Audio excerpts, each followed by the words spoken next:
Hello, everyone. Welcome to my reaction video to Swoop's new documentary. I have been waiting for this for a month, like many of you.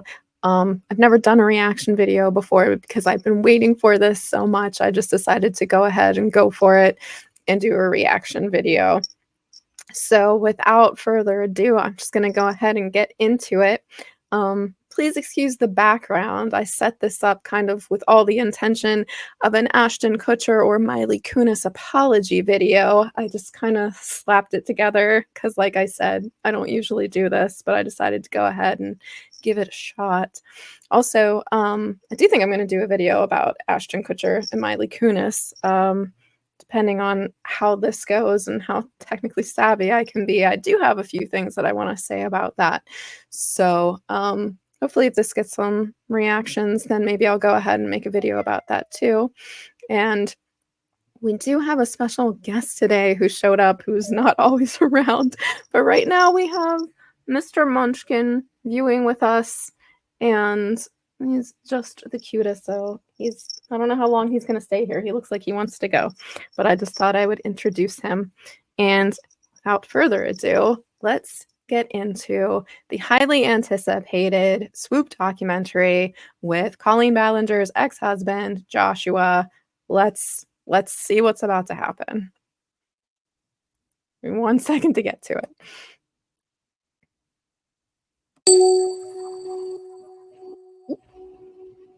I'm really scared to make this video. I am dreading making this video. This video is something I never thought I was gonna ever have to make in my life. I went from the boyfriend to the fiance to the husband. Joshua and I are getting a divorce. I just can't be here now. I gotta go find some kind of peace. I'm sorry, but Colleen's reaction there just seems really fake to me. Just like, oh, I'm sorry. But Joshua's actually seemed like he was devastated to me. And I don't want to be too much pro Joshua before we get into this documentary, but I will say I am hoping that he is exonerated. I mean, I know it's not okay to give your phone number to minors, and he definitely did some stupid things. But I'm definitely not thrilled with the fact that it was basically implied that he was a groomer, and it was basically implied that he had done much worse things than Colleen Ballinger, which, you know, left a lot of people to imagine what he could have possibly done to Johnny. And you know, I'm really hoping that he gets some kind of vindication in this documentary. Yeah, so let's continue. Wanted to leave Josh alone. This is the very first time in 6 or 7 years after it happened where I feel like if I were to say something, I'm not going to be attacked by millions of people all over the world call you the most vile, horrendous, disgusting, life-ruining words. Telling me you're nothing without Colleen every single day. She loved the attention. She loved the status. Do I think she truly loves her fans? I never really felt like she did. You know, I think that's a misconception with a lot of people whenever they're fans. And I mean, a lot of these actors and actresses, they are narcissists. They do not care about you. I think it's so strange that she had these odd relationships with minors. There was never anything in me as a 30-year-old that ever wanted to talk to minors or even, you know, was on the same level as a minor, unless it was my family or friends of mine, their children. Like, I just don't know what would possess you to want to talk to minors in such a way. But I think it's sad because I do think a lot of these minors thought that she was a friend, and that was just an unfortunate power dynamic. Attention that night on diverted over to Josh. He mentioned that he always wanted to speak about Josh. His overall aim was to build an audience and then make the Josh video. That's pretty crazy. And he had made that very clear. I hate that I have to keep having these conversations with you guys. I'm scared. I don't think she hates it. I mean, it seems like she very much likes attention. What the hell is this clip right here? Like, what face is that? This looks like a creepypasta. Jesus. Because I've seen what she can do behind the scenes. I'm afraid of her. I would never make a mistake like that. And they compared her to a train, and they said, this is the Colleen train. You either get on as a passenger, What was that? or she's going to leave the station without you. Today, I only want to talk about the facts. And that's just the narrative that's believed.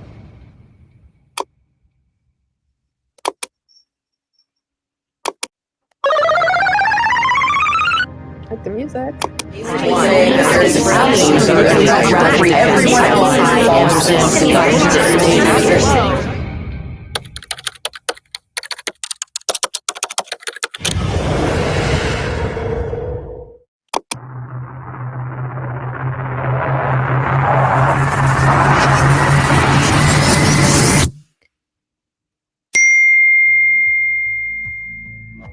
When I started covering the Colleen Ballinger saga nearly 3 months ago, the last person I expected to slide into my DMs was Colleen Ballinger's ex-husband. But on Friday, June 30th, that's exactly what happened. I'm writing to you to communicate and give some personal insight about my involvement in all of this. I'm not looking to control the narrative or sidestep any responsibility. I do, however, want to make sure that if you decide to do something that focuses on my role here, that it is shown from a perspective including my voice as well. These are the words of Joshua David Evans, a man.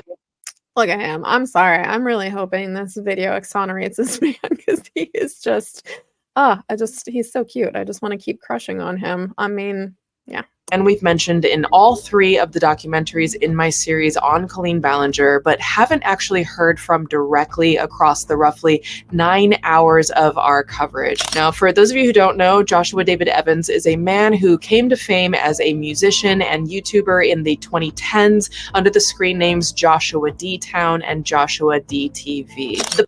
I had no idea about, I mean, I had seen a little bit of Colleen Ballinger's Miranda Sings, but, you know, I had no idea about all this drama. I had never heard about anything with all the Adam drama or anything with Josh or Johnny. Like this, I mean, probably, you know, within the past couple of months is when I've learned so much about Colleen Ballinger.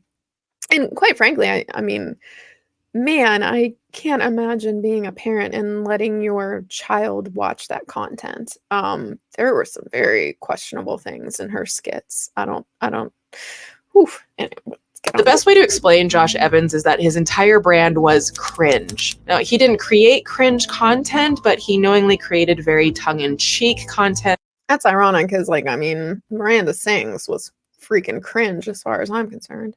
That has aged to varying degrees of okay to quite poorly. But for better and worse, it's not this content that made Josh so famous that he was interviewed by ABC News, featured in MTV True Life, and was in general a pretty big part of the mid-2010s YouTube stratosphere. It was his relationship and later marriage to none other than Colleen Ballinger. Hi guys, so today I'm here with my husband, Joshua. I'm not crying, I promise. Josh Evans dated Colleen from 2009 to 2015 and was married to her from 2015 until 2016. Now, for the entirety of their relationship, both Colleen's massive fan Wait, they were only married for a year?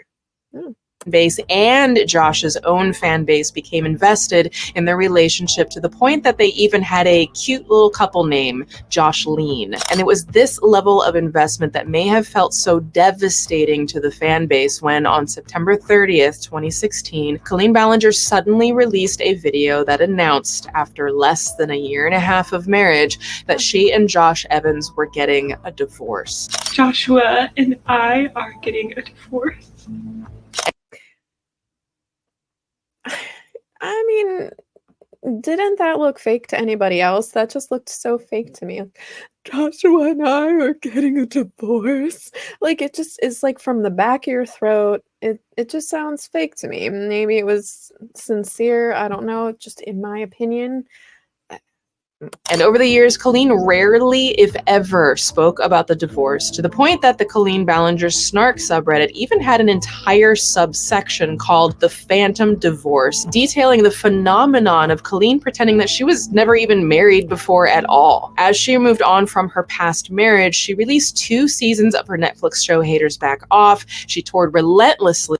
I watched about 1 episode of that show, and I mean, it was pretty bad. Pretty bad. As Miranda sings, and she moved on to another relationship with her haters back off co-star Eric Stockland, eventually marrying him and having a few kids with him. Now, if you were following Colleen at the time, you might have said she wasn't perfect, but she was moving on gracefully. But that was publicly.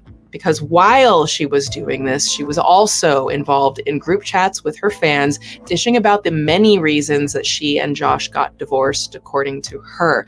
One of these group chats was known as the Weenies group chat, where she told some of her top fans about details from their past relationship, all while showing a level of transparency that is objectively inappropriate in private correspondence with her fans. And as we all know, there might be no one who experienced this worse than Adam McIntyre, a remarkable young man we've followed for the past 3 documentaries. I'm sorry.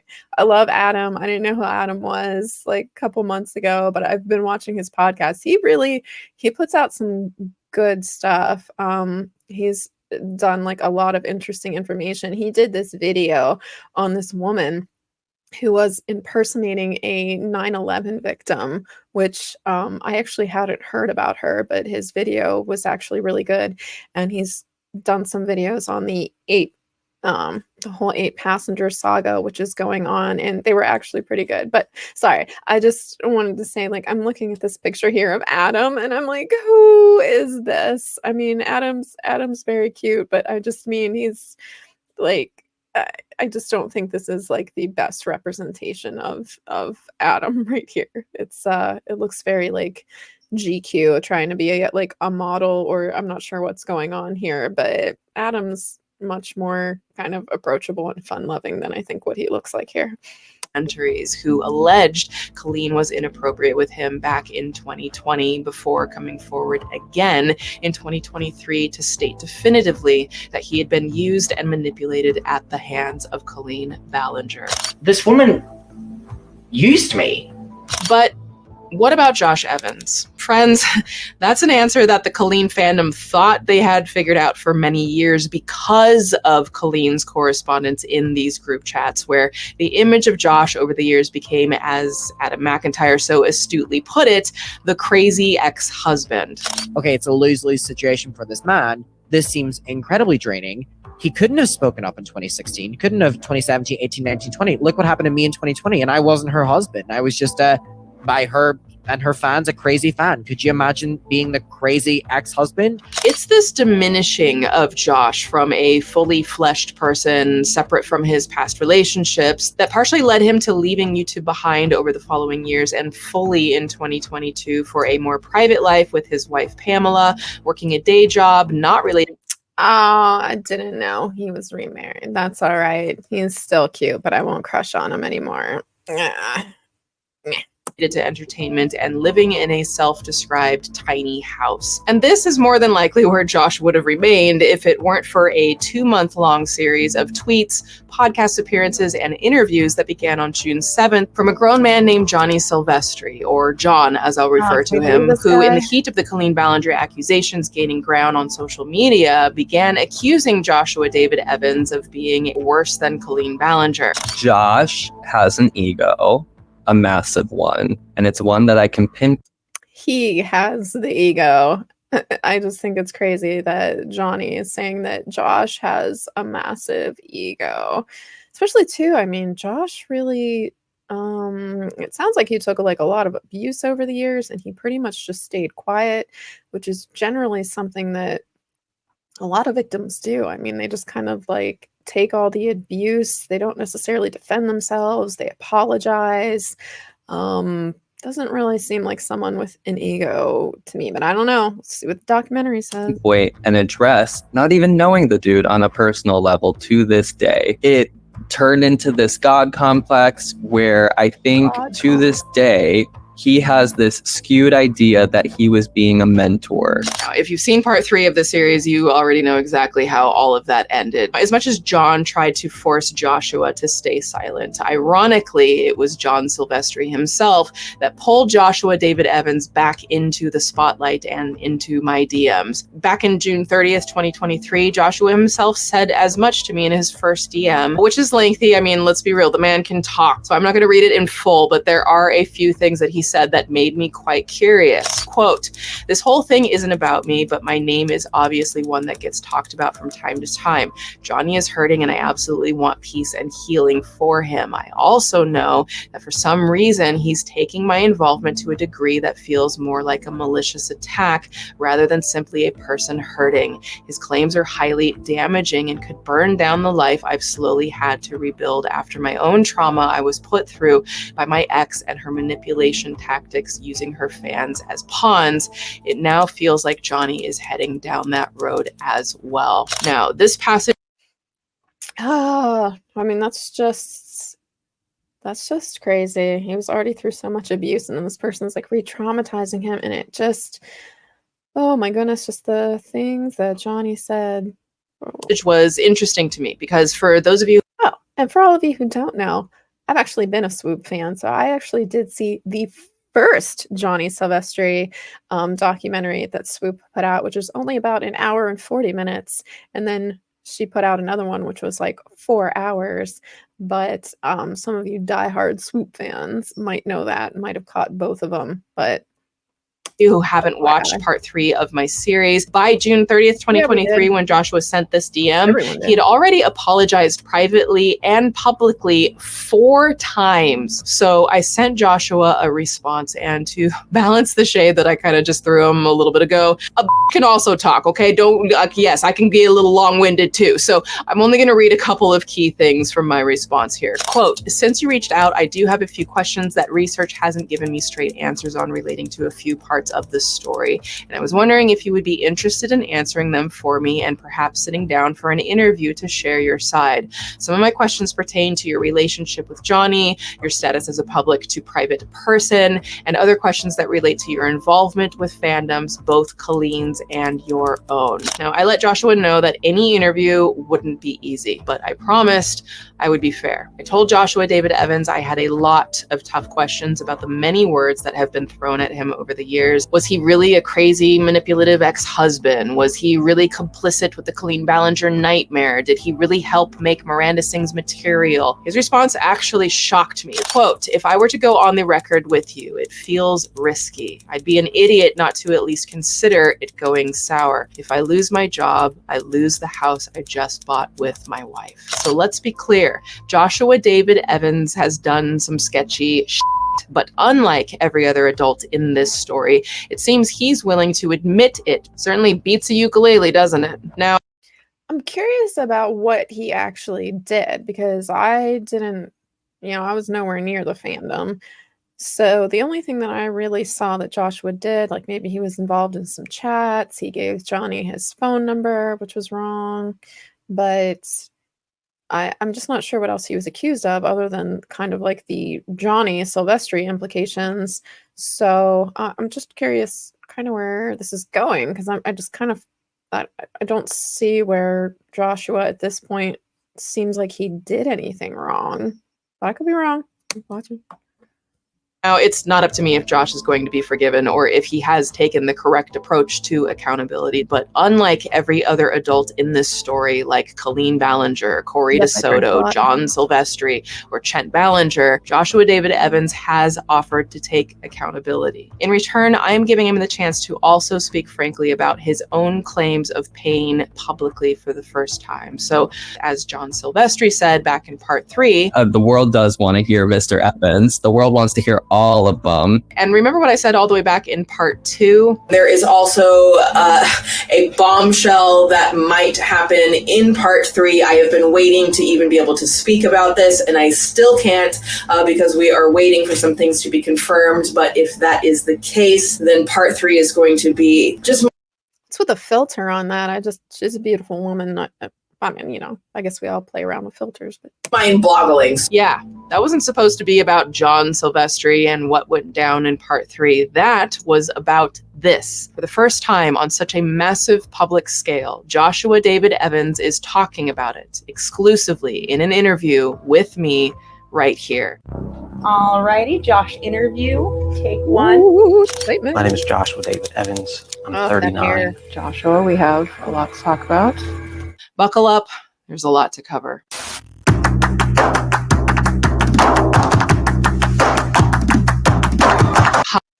I'm going to tell you the easiest way to make money at home, and you 100% have never heard of this before. So most people YouTube or YouTube Premium are familiar with things like drop shipping, affiliate marketing, or Sorry. Hi, my name is Swoop. Please allow a brief tone shift that I do at the beginning of all of my docs to thank you. If you're seeing me for the first time, welcome. I make documentaries and short films on unsolved cases, true crime, and social media influencers who abuse their power and manipulate audiences because, as I always say, it's not drama, it's dangerous. We also dig deeper into the root psychology, and sometimes we take it to Petty University. Now, real quick, and then we will jump right in. A huge thank you to our sponsor. Without them, this doc isn't possible. And again, thank you to all of you. So I don't know about you, but I hate, and I mean hate shaving, the time, the razor bumps, the missed patches that you thought you got until you wear shorts and then the sun hits it, exposing all of your mishaps. Yeah, that. But like going the laser hair removal route is so expensive and time consuming. So instead of all of that, I have been using the Kenzie IPL handset for well over a year now. And it is a game changer. And spoiler alert, my link will save you. And she's just sitting there like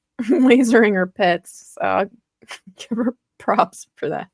You money, honey. So the Kenzie IPL handset is an at-home device that has different wavelengths that target various skin conditions to help reduce acne, hair removal, age spots, and skin rejuvenation. You can get results as fast as 2 to 3 weeks and see full results in just 12 weeks. I have been using my Kenzie IPL handset for over a year now for hair removal on my legs and my pits and all other areas, and I love the results. Like, my hair grows back way slower and finer, and I hardly ever have to shave. And the best part, razor burn, be gone. So right out the box, you get the sleek, easy to use IPL handset that comes with 10 years of flashes. You get a quick start guide. Please pay attention to the skin chart to know your best setting and what results to expect. Deep tones should use level 1 only. You get a long 9-foot cord, 1 of 3 attachments depending on your device, a 12-month warranty, and a 90-day money-back guarantee to ensure that your device works for you or you can return it. Okay, we love that. And they have amazing offers like part payments on the website. The IPL means intense pulsed light, which converts light energy to heat and is a broad spectrum to treat a wider area fast. It is non-radiating, convenient, safe, and efficient. And let me tell you, the fact that I don't have to deal with razor burn or expensive salons and I can do this at home in minutes is incredible. So if you want silky, smooth, hairless results at home, go to my link below or go to kenzie.com. That's KENZZI.com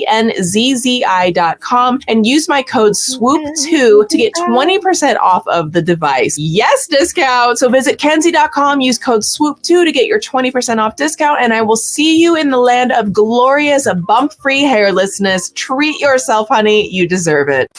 If you want to join the Petty University community, all are welcome. And I just want to give a huge thank you to everyone who has grabbed your items so far from the brand new Petty University Valid Apparel collection. I have been absolutely blown away by your response and support for the new collection. And I am already seeing some of your photos, which makes me so happy. I designed this collection to display our core, our backbone of value. I do like that hoodie with the rib cage on the back. I'm not a huge fan of all the wordage, but I do like that hoodie. And to be a daily reminder to all of you who have lived through challenges, whether it be as a survivor or coping with anxiety, depression, invisible illness, or chronic pain, whatever it may be, I want you to have a reminder that you are valid. You are brave and you are so, so powerful. And I hope that that's a message as you wear it, that other people will see it as well and feel that for themselves. If you want to grab your pieces, the shop is linked below and in the pinned comment as always. And thank you again with all of my heart for your kindness and also for supporting me just as a small woman-owned business. It truly means so, so much to me, and I hope that you love these pieces as much as I do. I'm also launching a brand new second channel that you can subscribe to right now. I will be producing entirely new, shorter deep dives on topics that fascinate me, as well as things like full-length interviews that are featured here. So I hope you will join me. I will say, like, these ones have been 4 hours long. This one's what, around 4 hours long, 3 minutes, 30 minutes. But I will say her other ones seemed to be shorter. They were usually around like an hour and a half or so. She did a lot of coverage during the Johnny Depp and Amber Heard trials, which I watched. I think that's how I got introduced to her and started watching her, because she was doing that coverage. Over there, it is linked below. Okay, as we get into this, I want to give a heads up that these conversations will be censored and there will be no graphic or detailed discussions to make sure that we adhere to the platform's policies. There will be statements made that are alleged, and we will present corroborating evidence where appropriate. While my team and I have conducted extensive research, please do form your own opinion. And as always, please do not spread any hate on any platform ever, and be respectful in the comments with the goal of truth and healing for everyone. Thank you for that. So I want to reiterate something that I said at the end of part 3. I am not Team John. I am not Team Josh. I am and always have been Team Truth here. Joshua David Evans will be the first person to tell you that he is not an innocent person. And even though it makes discussing this story a bit more nuanced, he has done some bad things.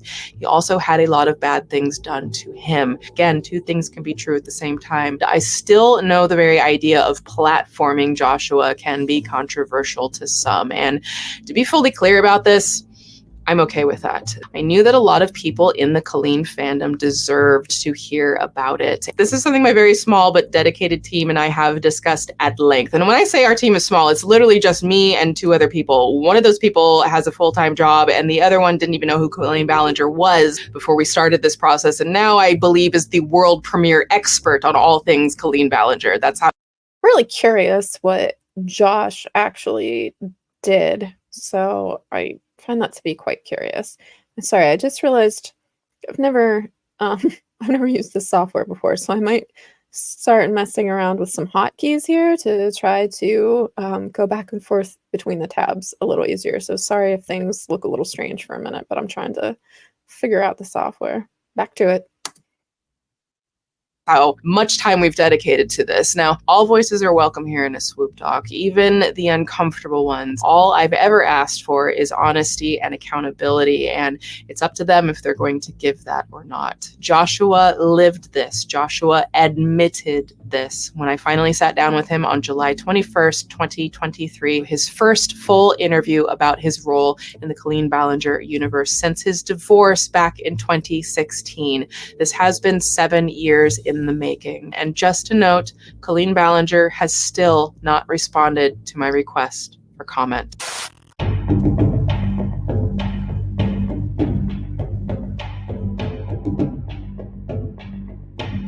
Let's take a breath. Joshua, we have a lot to talk about, as you know. I first just want to thank you for sitting down here with me. I know this has been a difficult time for everyone involved in this situation. That's been just unraveling across the world, really. The public has really been watching everything that's been going on, as I'm sure you're aware. Yeah. My goal here is to just make sure that this is fair and balanced, and to be able to help provide some more context to all of this, the whole story, everything that's been going on. Okay. Be open, be honest. That's all I can ask for. Some of these questions are not going to be very fun. Yeah. I'm ready for that. You said that you've turned down a number of interviews, and I've had a lot of mainstream media reach out and ask to do this exact situation, and I said no to all of them. I'm only doing this here. I'm not going to do it anywhere else. I don't want to hop onto other channels. My intent is never to overwhelm anyone that I speak to, and to, if things become triggering or anything, as I've mentioned, we do have a trained crisis counselor on set. So if we need to stop, if we need to take a break, whatever it is, just let me know and we can do that. Okay. We just want to make sure that while we're getting the open, honest a really answer. good idea, and I don't know why maybe more shows or podcasts, I mean, even on mainstream TV, why they don't do that when they're doing these interviews, is have a trained professional on set who can deal with situations as they come up. I mean, I'll remember like the R. Kelly interview. I think they had, security there, but I don't know if they actually had a trained mental health professional, which they probably should have. But, I think that's a great idea. That's kind of why Swoop Docs are so good, because she's always kind of very aware of like mental health issues, and she tries to provide, mental health help to people.